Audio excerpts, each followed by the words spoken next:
Bugün senin için masaya yatırdığımız kaynak yığınını açtığımızda kendimizi Hint Okyanusu'nun tam ortasında bulduk.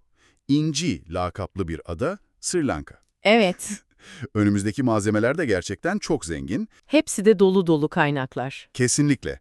Görevimiz ise bu kaynaklardan yola çıkarak Sri Lanka'nın o karmaşık, çok katmanlı kimliğini çözmek.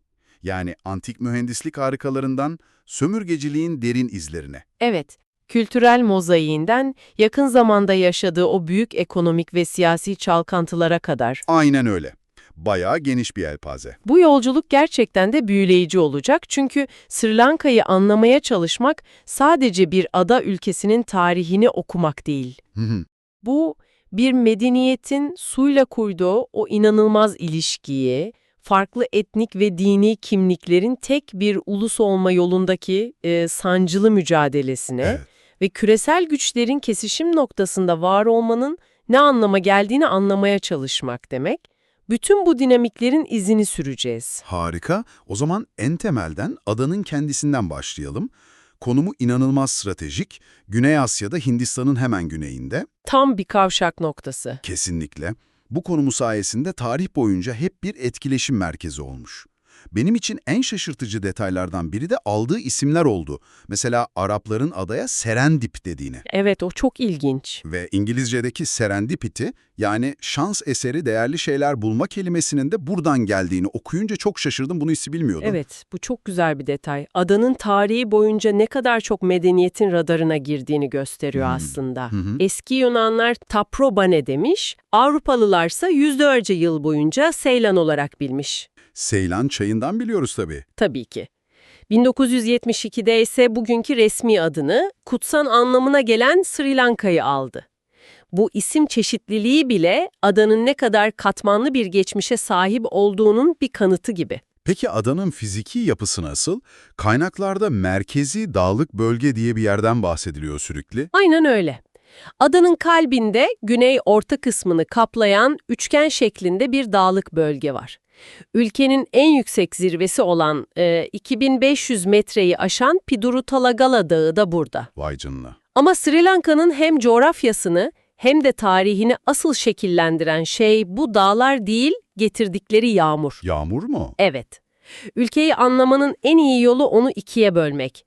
Güneybatıdaki sürekli yağış alan yağışlı bölge ve adanın geri kalanını, özellikle kuzey ve doğuyu kapsayan kurak bölge. Yani adanın bir tarafı sürekli yeşil ve sulak, diğer tarafı ise yılın büyük bölümünde su sıkıntısı çekiyor.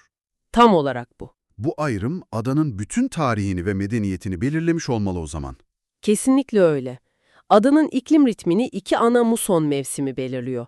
Biri güneybatıdan, diğeri kuzeydoğudan geliyor. İşte bu yağışlı bölge ile kurak bölge arasındaki gerilim, antik Sri Lanka medeniyetinin en büyük başarısını. O meşhur sulama sistemlerini Aynen öyle, o inanılmaz sulama sistemlerini doğurmuş. Ama bu zengin coğrafyanın tek nimeti su değil tabii. Kaynaklar adanın değerli taşlar açısından ne kadar zengin olduğunun altını çiziyor. Safirler, yakutlar, yüzyıllardır adanın en önemli ihraç ürünlerinden. ve tabii ki çay. Britannica'daki o yemyeşil Nuvara Eliya çay tarlaları fotoğrafı insanın aklına kazınıyor. Evet, o ikonik bir görüntü. Dünyanın en temiz çayı olduğu gibi iddialı bir ifade vardı. Bu sadece bir pazarlama sloganı mı? Hem evet hem hayır. Şöyle ki, bu iddia ülkenin kendisini küresel pazarda nasıl konumlandırmaya çalıştığının bir göstergesi. Anladım, bir marka imajı. Aynen. Kaliteli, temiz ve özel bir ürün imajı yaratmaya çalışıyorlar. Tarçın ve kauçukla birlikte çay, özellikle sömürge döneminden beri ekonominin bel kemiği. Hı hı. Ancak bu zenginliklerin bir bedeli de olmuş tabii. Kaynaklar ormansızlaşma, erozyon ve sanayi atıklarının tatlı su kaynaklarını kirletmesi gibi ciddi çevresel sorunlara dikkat çekiyor. Özellikle başkent Colombo'da hava kirliliği önemli bir problem. Anlıyorum. Yani zengin bir doğal mirasın modernleşme baskısı altında nasıl eridiğini görüyoruz. Bu coğrafi ve doğal yapı üzerinde yaşayan insanların nasıl şekillendirmiş? O zaman halkın dokusuna biraz daha yakından bakalım. Kimlerden oluşuyor Sri Lanka toplumu? İşte meselenin en karmaşıklaştığı, en düğüm olduğu yere geliyoruz. Öyle mi?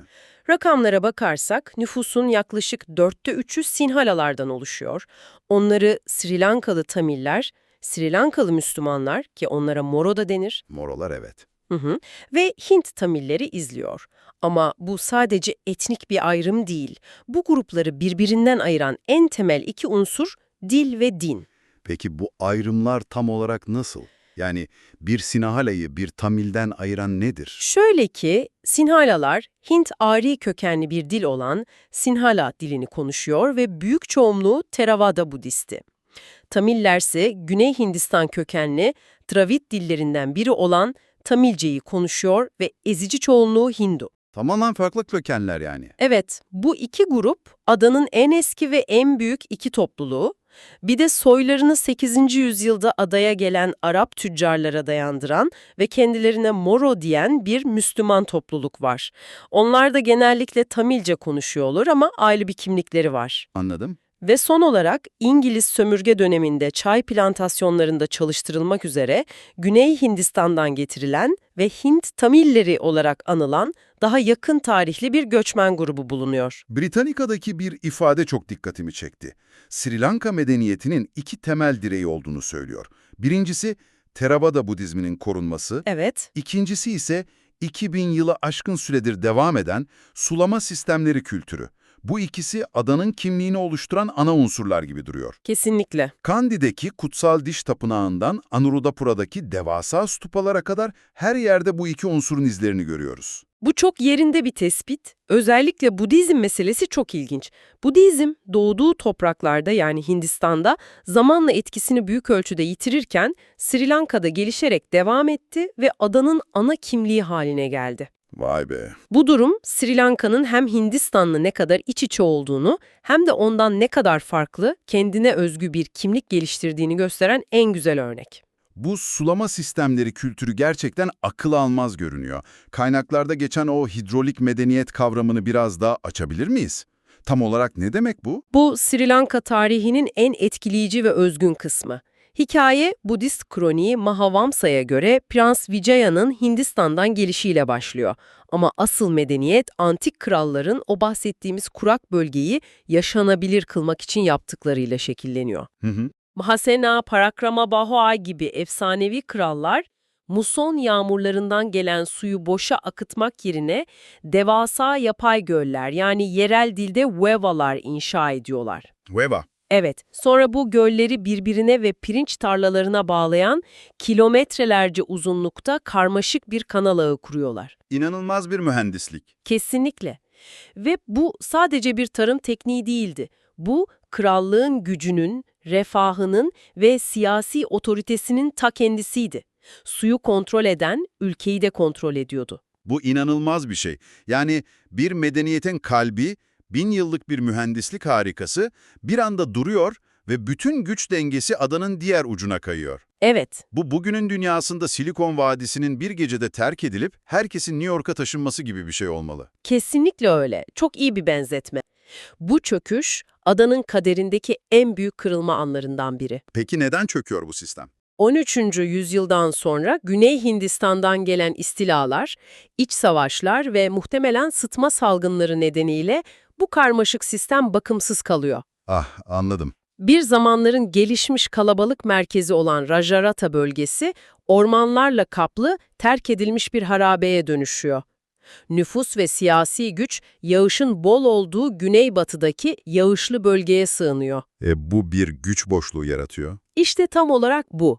İşte bu güç boşluğu Avrupalı sömürgecilerin adaya gelmesi için bir kapı araladı. Bir dakika, yani adada Portekiz, Hollanda ve İngilizlerin bıraktığı kültürel ve yasal katmanlar üst üste binmiş durumda. Bu günümüz Sri Lanka'sında nasıl bir etki yaratıyor? Sokakta yürürken bu üç mirası da görebiliyor musunuz? Çok güzel bir soru. Evet, bu katmanları görebiliyorsunuz.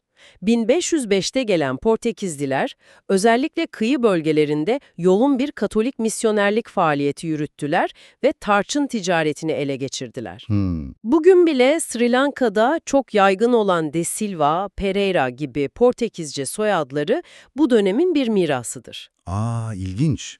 1658'de onları kovan Hollandalılar ise çok daha sistematikti. Yönetimi merkezileştirdiler, kahve gibi yeni ürünler getirdiler ve en önemlisi kendi hukuk sistemleri olan Roma-Hollanda hukukunu adaya taşıdılar. Ve o hala kullanılıyor mu? Evet, bu hukuk sistemi bugün bile Sri Lanka medeni hukukunun temelini oluşturuyor. Ve son olarak 1796'da gelen İngilizler. Onların etkisi sanırım en kalıcı olanı. Kesinlikle. İngilizler adayı ilk kez siyasi olarak tamamen birleştiren güç oldu. 1815'te adanın içlerindeki son bağımsız krallık olan kendi krallığını da ilhak ederek tüm adayı tek bir sömürge yönetimi altında topladılar. Tam kontrol yani. Tam kontrol. Ama asıl devrim niteliğindeki değişim, plantasyon ekonomisini kurmalarıyla yaşandı. Ormanları yok ederek devasa kahve, ardından da çay ve kauçuk plantasyonları kurdular. O meşhur çay tarlaları. Aynen. Bu tarlalarda çalışacak yeterli yerel iş gücü bulamayınca da Güney Hindistan'dan yüz binlerce Tamil işçiyi adaya getirdiler. İşte o Hint Tamillileri dediğimiz grup böyle ortaya çıktı. Ve bu hamle modern Sri Lanka'nın etnik yapısını kökten değiştirerek gelecekteki çatışmaların tohumlarını ekti. 1948'de Seylan adıyla bağımsızlık kazanıldığında bu karmaşık mirasla yüzleşmek zorunda kalmışlar. Kaynakların altını çizdiği en kritik olay 1956'da çıkarılan sadece Sinhala yasası. Evet, Sinhala Only Act. Bir dakika, yani bu yasayla bir gecede milyonlarca insanın konuştuğu Tamilce resmi dil statüsünü mü kaybetti? Aynen öyle oldu. Bunun yaratacağı kaosu ve dışlanmışlık hissini hayal bile edemiyorum. Tamil halkını kamu hizmetlerinden, eğitimden ve siyasetten dışladı. Çok ağır bir darbe. Çok. Bu etnik gerilimin fitilini ateşleyen, geri dönülemez bir adımdı. Bu yabancılaşma ve artan ayrımcılık zamanla Tamil gençlerini radikalleştirdi ve sonunda bağımsız bir Tamil devleti kurma talebine dönüştü. Ve bu gerilim 1983'te patlak veren ve 2009'a kadar süren o korkunç iç savaşa yol açtı. Hükümet ile Tamil Elam Kurtuluş Kaplanları yani LTT arasındaki bu savaş. Evet. On binlerce insanın hayatına mal olduğu ve ülkenin gelişimini onlarca yıl geriye götürdü. Böyle yıkıcı bir savaşın ardından bir ülkenin yeniden ayağa kalkması inanılmaz zor olmalı. Bu bizi doğrudan ekonomiye getiriyor. Bu çatışma Sri Lanka'nın o meşhur çay ve turizm ekonomisini nasıl etkiledi? Savaş ekonomiyi mahvetti. Özellikle ülkenin kuzey ve doğusu tamamen yıkıldı, turizm neredeyse durma noktasına geldi. Tabii. Ancak savaşın 2009'da bitmesiyle birlikte bir yeniden yapılanma ve büyüme dönemi başladı. Aslında Sri Lanka'nın ekonomik hikayesi 1977'de büyük bir dönüşüm yaşamıştı. Ne olmuştu o zaman? O yıla kadar uygulanan sosyalist politikalardan vazgeçilip özel sektörü ve yabancı yatırımı teşvik eden bir serbest piyasa ekonomisine geçildi. Bu dönemde tekstil, telekomünikasyon ve savaş sonrası turizm gibi sektörler hızla büyüdü. Anladım. Hatta Sri Lanka'nın insani gelişme endeksinin diğer Güney Asya ülkelerine göre hep yüksek olması bu başarının bir kanıtı olarak gösteriliyordu. Her şey bu kadar iyi gidiyorsa, 2022'de ülkeyi iflasın eşiğine getiren o büyük ekonomik köküş neden yaşandı? Gazetelerde gördüğümüz o uzun benzin kuyrukları, gıda kıtlığı haberleri bu başarı hikayesiyle hiç uyuşmuyor. İşte bu madalyonun diğer yüzü.